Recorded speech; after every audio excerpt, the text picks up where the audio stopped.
고린도전서 17장 17절에서 24절 함께 봉독한 본문의 말씀을 가지고 부르심을 받은 자, 이런 제목으로 은혜를 나누고자 합니다.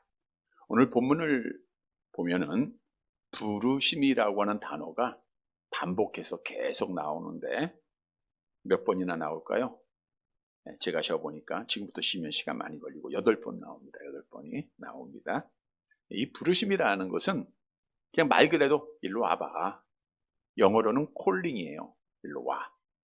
우리 신학적인 용어로는 소명이라고 하죠. 소명. 기독교의 부르심이란 오직 하나님께서 인간을 향한 부르심인데, 하나님의 부르심에는 두 종류가 있습니다. 우리 마태복음 22장 14절 말씀을 볼까요? 같이 봅니다. 청함을 받은 자는 많되 택함을 입은 자는 적으니라. 그러니까 하나님의 잔치의 부르심을 받았지만 거기에 택함을 받은 자가 있고 택함을 받지 못한 자도 있다, 그 뜻이에요. 다시 말하면 부르심의 두 종류 중 하나는 보편적인 부르심입니다. 일반적인 부르심이에요. 이걸 우리가 외적 소명, 이렇게 신학적에서 얘기를 하고 있는데, 예를 들어 보면 우리 사도행전 13장 46절 함께 볼게요. 바울과 바나바가 담대히 말하여 이르되 하나님의 말씀을 마땅히 먼저 너희에게 전할 것이로되 너희가 그것을 버리고 영생을 얻기에 합당하지 않는 자로 자처하기로 우리가 이방인에게로 향하노라. 당시에 유대인들이 바울과 바나바의 설교를 듣습니다. 부르심은 받았지만 그 설교가, 그 말씀이 그들에게 효력이 있어요, 없어요? 없죠. 거부하는 자들, 말씀을 듣지 않는 자들, 부르심은 받았지만 예수를 믿지 않는 자들이에요. 이것은 일반적인 부르심. 오늘날도 교회 안에 부르심을 다 받아서 왔어요. 일반적인 부르심을 받은 자가 있어요. 이것은 구원하고 관계가 없어요. 그러나 효력 있는 부르심을 받은 자들은 반드시 구원을 받게 돼 있죠. 로마서 8장 30절 함께 봅니다. 또 미리 정하신 그들을 또한 부르시고 부르신 그들을 또한 의롭다 하시고 의롭다 하신 그들을 또한 영화롭게 하셨느니라. 하나님 앞에 효력적인 유효한 부르심, 이걸 우리가 내적 소명이라고 하는데, 이 부르심을 받는 자는 누가 받느냐? 미리 정하신, 택하신 자들이 받는 거예요. 택하신 자들은 부르심을 받고 이 부르심이 하나님의 은혜로 계속해서 중생으로 이어지게 돼 있는 거죠. 자, 우리가 하나님 앞에 부르심을, 내가 효력 있는 부르심을 받았는지 어떻게 알 수 있는가? 쉽게 알아요.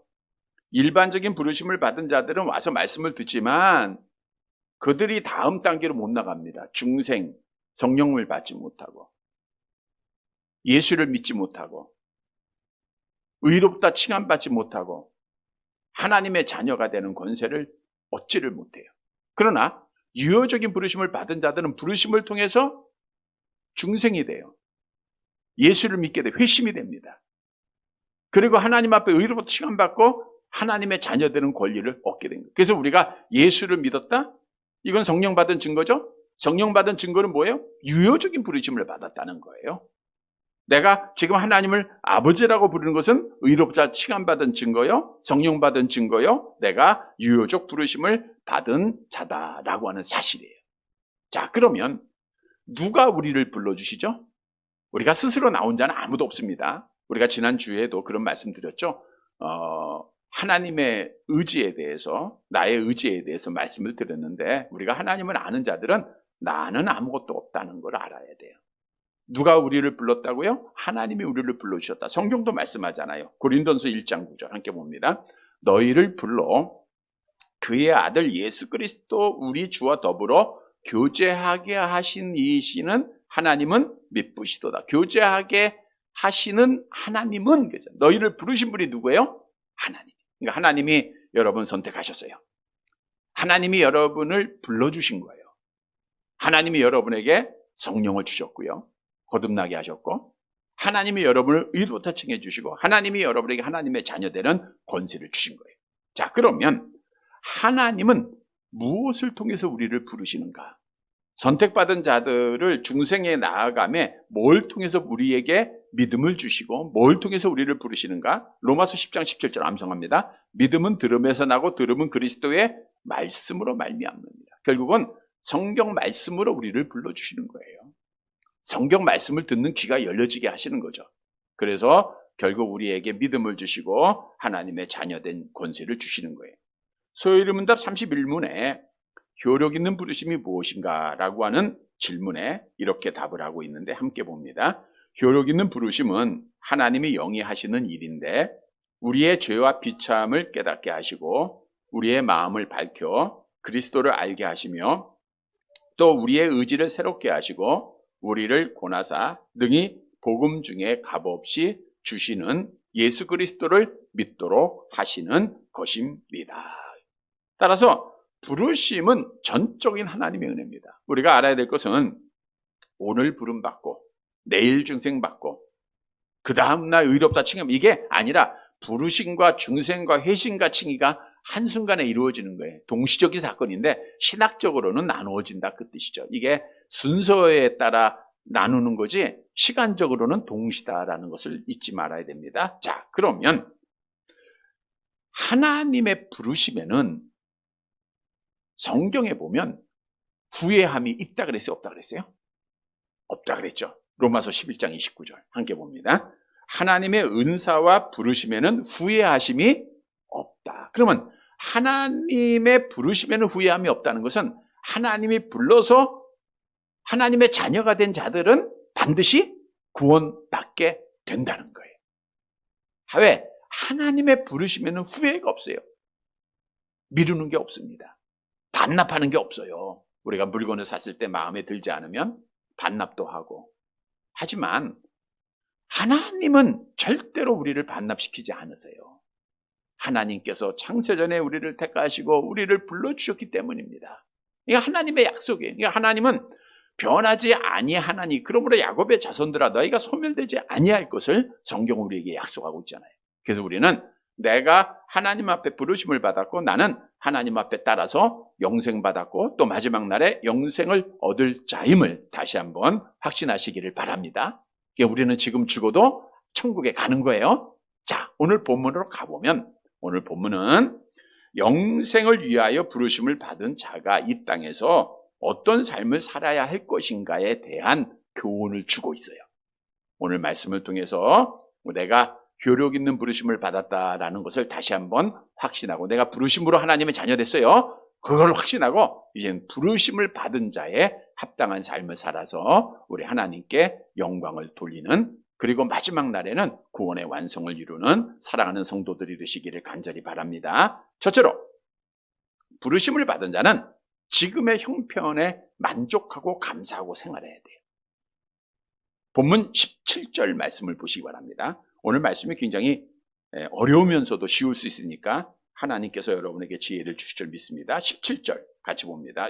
고린도전서 7장 17절입니다. 같이 봅니다.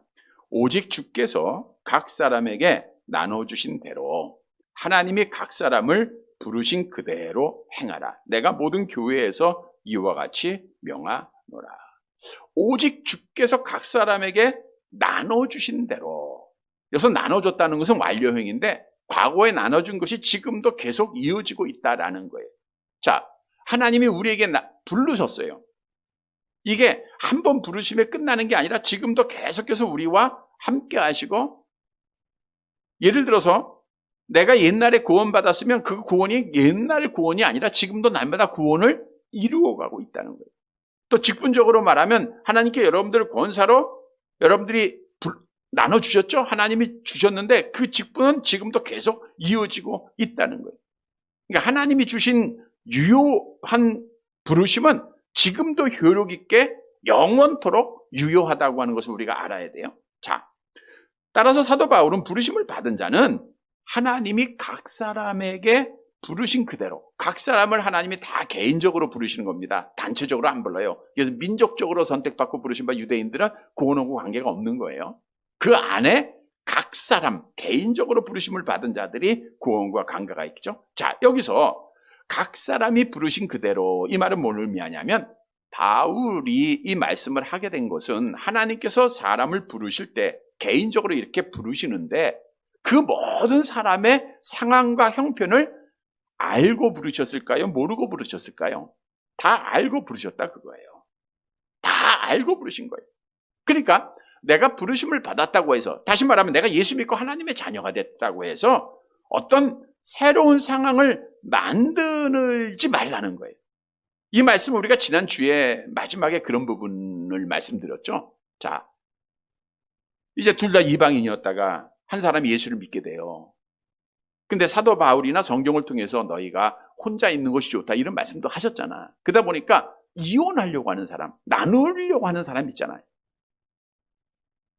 그래서 지난주에 그렇게 하지 말라. 너를 통해서 아직 믿지 않는 자가 예수를 믿게 될지 어떻게 알 수 있겠느냐라고 나누지 말 것을 말씀했잖아요. 그 말씀을 이어서 지금 말하는 거예요.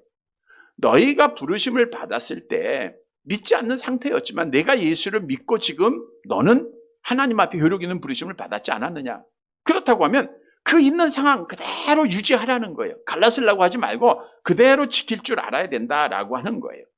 자, 하나님께서는 내가 믿지 않았을 때 나를 부르신 것은 나의 모든 것을 아시고 인정하시고 부르신 것이다. 그러니까 갑자기 환경을 바꾸려고 하지 말라. 그 예를 다시 한번 또 들고 있는데 18절 말씀입니다. 18절 같이 봅니다. 할례자로서 부르심을 받은 자가 있느냐? 무할례자가 되지 말며 무할례자로 부르심을 받은 자가 있느냐? 할례를 받지 말라. 자, 하나님은 할례 받았는지 안 받았는지 다 알고 부르셨어요? 모르고 부르셨어요? 알고 부르셨단 말이에요. 그러니까 할례자로 부르심을 받은 자가 있느냐? 무할례가 되지 말라. 또 무할례자가 부르심을 받은 자가 아니냐? 할례를 받지 말라 그랬어요. 자, 할례 받았던 자들이 야, 나 예수 믿었으니까, 그리고 그 할례를 의도적으로 업신여기고 또 자기가 또 원위치 하려고 하는 분들이 있었어요. 그 당시에. 그렇게 하지 말라는 거예요. 또 무할례자도 할례 받지 말라는 거예요. 당시 고린도 교회 안에는 특히 유대인 개종자들이 많았습니다. 유대인이었다가 고린도로 흩어졌다가 사도 바울의 복음을 듣고 교인들, 예수를 믿고 개종한 자들이 있었어요. 유효적인 부르심을 받은 자들입니다. 그런데 대부분이 그리스도인이 되었으면 그들이 신약의 말씀의 복음 안에 있어야 되는데 구약의 말씀을 놓지 못하는 거예요. 자기들이 가졌던 전통과 할례에 대한 의식을 놓지를 못하는 겁니다. 그리고 저들이 유대 전통적인 관념에서 할례를 이해하고 받아들이다 보니까 나중에 이방 그리스도인들이 교회에 들어올 거 아니에요. 이방인들이 예수 믿고 교회에 올 거 아니에요. 그들에게 가르치는 거예요. 야, 너희 할례 받아야 돼. 이 할례를 받는 것이 내가 하나님의 자녀된 증거야, 증표야. 이렇게 잘못 가르쳐서 그 이방 그리스도인들로 하여금 할례를 받게 하고 있었다는 거예요. 자, 이들이 이렇게 말할 수 있는 것은 성경에 이렇게 말하고 있죠. 창세기 17장 10절과 11절 함께 봅니다. 너희 중 남자는 다 할례를 받으라. 이것이 나와 너희와 너희 후손 사이에 지킬 내 언약이니라. 너희는 포피를 베어라. 이것이 나와 너희 사이의 언약의 표징이니라. 이 말씀을 근거로 그들이 이방인들, 그러니까 비유대인들이죠. 이방인들 중에 예수 믿고 온 고린도 교회 성도들한테 자꾸만 할례를 시키는 거예요. 그래서 따라서 사도 바울은 그렇게 하지 말라는 거예요. 하나님이 여러분을 부르실 때는 내가 할례를 받았는지 안 받았는지 그 있는 상황을 다 알고 그대로 다 부르셨다는 거예요. 그러니까 상황에 변화를 주지 말고 그대로 믿으라는 거예요. 그리고 덧붙여 말하기를 할례는 아무것도 아니다라고 정의를 내리고 있죠. 19절 본문 보세요. 고린도전서 7장 19절 함께 봅니다. 할례 받는 것도 아무것도 아니요 할례 받지 아니하는 것도 아무것도 아니로되 오직 하나님의 계명을 지킬 따름이라. 유대인들에게는 할례가 굉장한 표징이라고 약속이라고 하는 그 의미로 해석을 하고 굉장히 중요하게 여겨요. 그런데 사도 바울이 말 아무것도 아니라는 거예요. 아무것도 아니다. 계속해서 갈라디아 교회 편지할 때도 할례에 대해 무가치함을 말씀을 했던 내용이 있는데 갈라디아서 5장 6절 말씀이죠. 함께 봅니다. 그리스도 예수 안에서는 할례나 무할례나 효력이 없으되 사랑으로서 역사하는 믿음뿐이니라. 예수 안에서는 할례나 무할례나 효력이 없어요. 그러니까 사랑으로 역사하는 믿음뿐이다. 이 말은 뭐냐? 오늘 본문의 말씀에 보면 할례 부할례가 중요한 게 아니라 마지막 19절 하반절에 보니까 뭐라 그랬어요? 하나님의 계명을 지킬 따름이니라. 이 말씀은 뭐냐? 하나님의 계명, 십계명을 말하는 거 아니에요.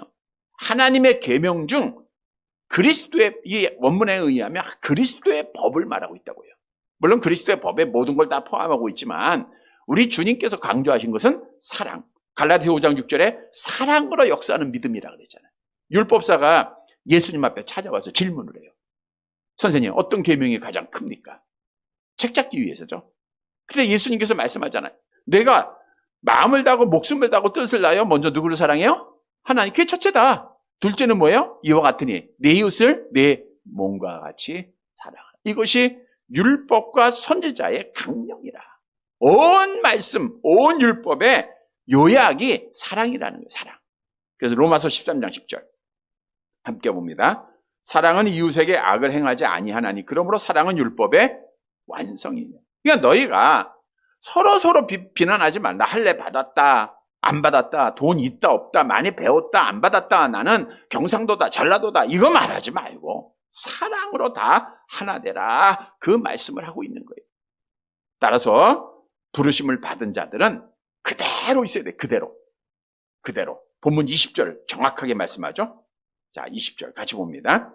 각 사람은 부르심을 받은 그 부르심 그대로 지내라. 부르심 받은 그대로 지내라. 부르심 받은. 자, 근데 이 말씀은 잘 이해해야 됩니다. 자, 하나님이 우리를 의인이었을 때 불렀을까요? 죄인이었을 때 불렀을까요? 언제 불렀어요, 여러분? 죄인이었을 때 불렀잖아요. 부르심의 결과로 우리가 의인된 거지. 내가 죄인 된 상태에 하나님이 부르신 거예요. 자, 근데 이 말씀을 잘못 적용하면 그대로 지나라고 했으니까 내가 계속해서 죄의 상태에 머물러 있다? 악을 행하는 상태로 그대로 머물러 있다? 이건 아니라는 거죠. 성경은 도리어 뭐라고 명령하고 있냐면 에베소서 4장 22절입니다. 4장 22절 함께 봅니다. 너희는 유혹의 욕심을 따라 썩어져가는 구습을 따르는 옛사람을 벗어버려. 옛사람은 벗어버려. 이거 옛사람은 구습, 하나님의 뜻에 합당하지 않는 일들이에요. 예를 들어 보면, 자, 도박을 하던 사람이 부름을 받았어요.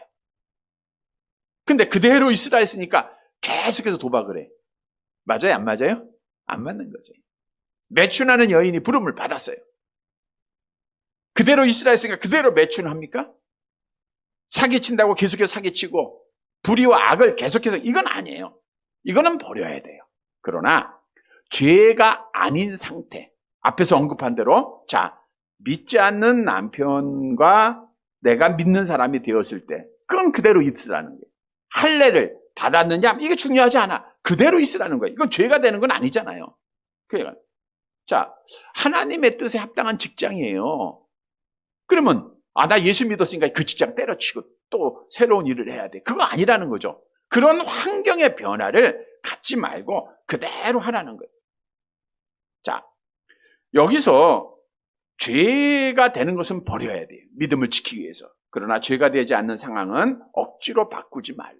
이렇게 말하고 있는 거예요. 다시 말하면 하나님은 여러분을 다 알고 부르셨으니까 지금의 상황에 그냥 만족하고 감사만 하라, 그거예요.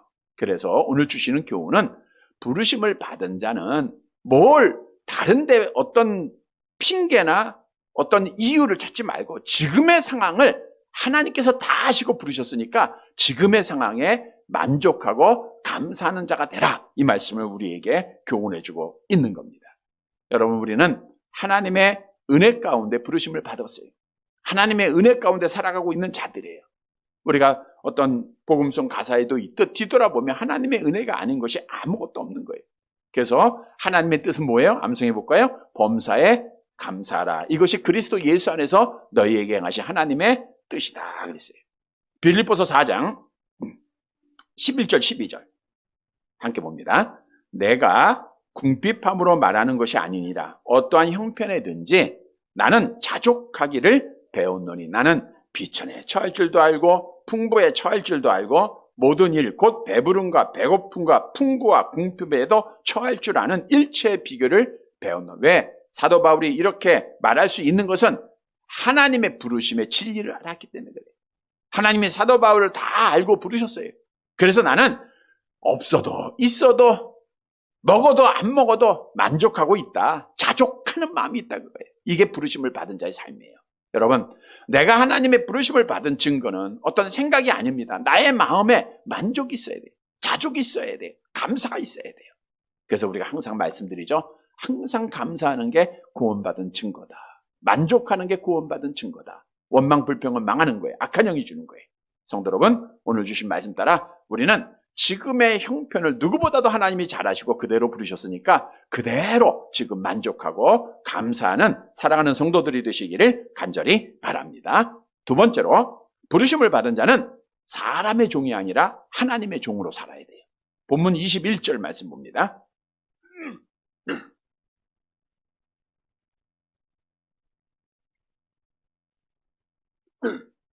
21절 같이 봅니다. 내가 종으로 있을 때에 부르심을 받았느냐? 염려하지 말라. 그러나 내가 자유롭게 될 수 있거든 그것을 이용하라. 바울이 편지할 당시에 고린도 시민들의 3분의 1이 종입니다. 참으로 많은 숫자죠. 자, 그럼 한번 상상해 보세요. 바울이 복음을 전합니다. 종들이 먼저 믿었을까요? 주인들이 먼저 믿었을까요? 네, 종들이 먼저 믿어요. 예수님께서도 복음을 전할 때 당시에 권세 있고 부한 자들, 뭐 많이 배운 자들이 믿은 게 아니라 못 배우고 약하고, 그래서 우리 예수님이 그런 말씀하잖아요. 내가 건강한 자들에게는 의논이 쓸데없다. 이게 당시에도 종의 신분을 가진 자들이 바울이 와서 복음을 전하자 그들이 예수를 믿고 고린도 교회의 일원이 돼요. 물론 그 가운데는 주인된 자들도 많이 또 나왔죠. 그러니까 고린도 교회에는 배운 사람, 못 배운 사람, 없는 사람, 있는 사람, 주인, 종 함께 모인 거예요. 그래서 로마 제국에서 이 교회가 유일한 공동체 역할을 한 거예요. 자, 근데 여기서 중요한 사실이 있어요. 예배를 드립니다. 같이 모여서 종들이. 근데 그 예배를 드릴 때는 평등해요? 평등하지 않아요? 평등하잖아요. 그러니까 그 가운데 자유를 갈망하는 거예요. 당시의 노예들이. 그래가지고 나는 독립해야 된다. 그러니까 주인의 말을 듣지 않고 무시하고 이런 자들이 또 생겨나는 거예요. 이게 잘못된 믿음이지만. 그래서 사도 바울이 권면하는 거예요. 내가 종으로 있을 때 부르심을 받았느냐? 하나님이 알고 불렀잖아요. 그러니까 너는 종의 상태로 그대로 있는 것. 이게 맞다는 거예요. 염려하지 말라는 것은 내가 자유를 얻기 위해서 내 스스로 너희가 노력하지 말라. 이거는 너희 신앙생활에 방해가 된다는 거예요. 그러나 내가 자유롭게 될 수 있거든. 자유롭게 되는 방법이 여러 있잖아요. 뭐 해가 지난다든가 아니면 누가 값을 지불해 준다든가. 그렇게 되면 그 기회를 이용해야지 내 의지대로 내가 주인 되려고 하지 말라. 내가 지금 그리스도 안에서 자유화된 거지 육신의 삶 그것을 너희가 어떤 질서를 깨서는 안 된다. 이걸 말하고 있는 거예요. 22절에 말하고 있잖아요. 22절. 같이 봅니다. 주 안에서 부르심을 받은 자는 종이라도 주께 속한 자유인이요. 또 그와 같이 자유인으로 있을 때에 부르심을 받은 자는 그리스도의 종이니라. 그래서 사도 바울이 말하는 거예요. 너희가 주 안에서 부르심을 받았으니까 종이지만 그리스도 안에서는 자유인이에요? 종이에요? 자유로. 예수님의 피로 우리는 자유를 얻은 자예요. 자유로. 그러나 육신의 삶에서는 내가 종이라는 거 이거 깨지 말라는 거예요. 또 주인에게는 어떻게 말하느냐? 내가 자유인으로 부르심을 받았을 때에 받은 자는 그리스도의 종이다. 예수께서 피를 흘리시고 너를 살리셨으니까 너는 그리스도의 종으로 살아야 된다라고 하는 것을 자유인, 즉 주인들에게 사도 바울이 교차적으로 권면을 한 거예요. 자, 여러분 사회에서는 신분을 중요하게 여깁니다. 주인과 종, 하늘과 땅 차이죠. 그러나 하나님 앞에서는 주인과 종 차별이 있어요? 없어요? 없습니다. 배운 자, 못 배운 자, 늙은 자와 나이 어린 자들 구별이 없어요. 하나님 앞에는 다 공평한 거예요. 종은 주 안에서 자유를 누리고 주인은 주 안에서 종이 되는 거예요. 이것은 하나하나 공평하다 그거예요. 그래서 우리에게 주시는 교훈은 23절 말씀입니다. 함께 봅니다. 너희는 값으로 사신 것이니 사람들의 종이 되지 말라. 값으로 샀다. 그리스도의 피값으로 샀다는 것인데 오직 흠없고 점 없는 어린 양의 보배로운 피로 우리가 하나님께서 우리를 사셨다. 성경은 말씀하죠. 고린도전서 6장 20절. 함께 봅니다. 값으로 산 것이 되었으니 그런즉 너희 몸으로 하나님께 영광을 돌리라. 여기서 사람의 종이 되지 말라 이 말은 너희가 이제 자유를 찾아가라 이 뜻이 아니고요. 이제는 하나님의 말에 순종하는 자가 되라는 거예요. 그리스도 안에서 자유는 하나님의 말씀 안에서 자유입니다. 또 주인들도 그리스도의 종이라는 것은 이제는 그리스도의 말씀대로 살아라 그 뜻이에요. 그래서 부르심을 받은 자든 사람의 종이 되지 말고 하나님의 종이 되어야 됩니다. 먼저 사람의 종, 세상의 종이 되지 말아야 된다 이 말은 이 세상은 악한 영이 주관하고 있는 거예요. 사람이 종이 된 자, 세상이 종이 된 자들은요 죄를 범할 수밖에 없어요. 보세요. 로마서 6장 6절. 우리가 죄의 종노릇 하지 말아야 될 것을 말씀해 주고 있죠. 함께 봅니다. 우리가 알거니와 우리의 옛사람이 예수와 함께 십자가에 못 박힌 것은 죄의 몸이 주고 다시는 우리가 죄에게 종노릇 하지 아니하려 함이니. 사람의 종은 세상의 종으로 죄를 범하고 있는 거예요. 그러니까 너희가 부르심을 받았으면 이제는 죄 범하지 말라 그 뜻이에요. 그러면 뭘 해야 되느냐? 적극적으로 하나님의 종으로 살아가야 돼요. 하나님의 종. 우리가 종이라고 하는 거 지난 주에 그런 말씀 드렸죠. 일꾼이 그 노예가 배 밑창에서 노를 짓는데 언제까지 노 짓는다고요? 죽을 때까지. 그러니까 죽을 때까지 우리가 일꾼으로 살아야 돼요. 누구의 일꾼으로 살아야 돼요? 하나님의 일꾼으로 살아야 되는 거예요. 왜냐하면 로마서 6장 18절 함께 봅니다. 죄로부터 해방되어 의에게 종이 되었어요. 누구의 종? 의의 종. 그러니까 의를 행하면서 죽기까지 우리가 살아야 돼요. 그래서 부름받은 자는 죄를 버리는 거예요. 우리 안에 있는 악한 영, 이거 다 죄의 모습을 버리고 의의 종으로 우리는 하나님의 뜻에 순종하면서 노예가 되면서 하나님의 뜻을 위해서 죽기까지 살아가야 돼요. 그게 하나님의 종이죠. 로마서 6장 12절 13절 함께 봅니다.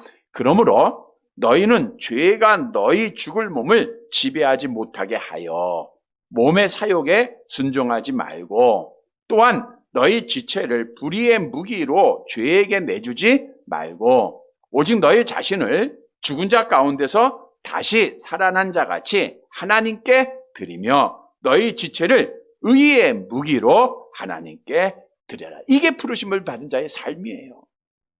우리가 몸의 사욕에 따라 정욕에 따라 불의로 드리지 말고 너희가 부름받고 예수의 피로 값으로 산 것이 된 하나님의 것이니까 이제는 하나님의 종이 되어서 하나님의 뜻을 이루는 자가 되라. 성도 여러분, 부르심 받은 자들로서 우리는 하나님의 뜻을 이루는 노예입니다. 죽기까지 주의 일에 충성하는 사랑하는 성도들이 되시기를 간절히 바랍니다. 세 번째, 부르심을 받은 자는 하나님과 함께 거해야 돼요. 본문 24절 마지막 절 말씀이죠. 함께 봅니다. 형제들아 너희가 각각 부르심을 받은 그대로 하나님과 함께 거하라. 부르심을 받은 그대로 하나님과 함께 거하라. 하나님과 동행하라. 하나님과 곁에 있어라. 하나님과 같이 걸어라. 막 이런 의미가 있어요. 우리가 포도나무 비유에서 말씀드렸던 우리는 가지잖아요. 우리가 주님 떠나면 살아요? 못 살아요? 못 사는 거예요. 그래서 오늘 주시는 말씀, 부르심을 받은 자는 하나님을 떠나서는 안 돼요. 하나님과 늘 함께 해야 돼요. 자, 그러면 하나님은 누구와 함께 하시는가? 요한 1서 3장 24절이 답을 주고 있죠. 함께 봅니다. 그의 계명을 지키는 자는 주 안에 거하고 주는 그의 안에 거하시나니 우리에게 주신 성령으로 말미암아 그가 우리 안에 거하시는 줄을 우리가 그의 계명을 지키면 성령을 통해서 하나님이 나와 함께 계심을 깨닫게 되는 거예요.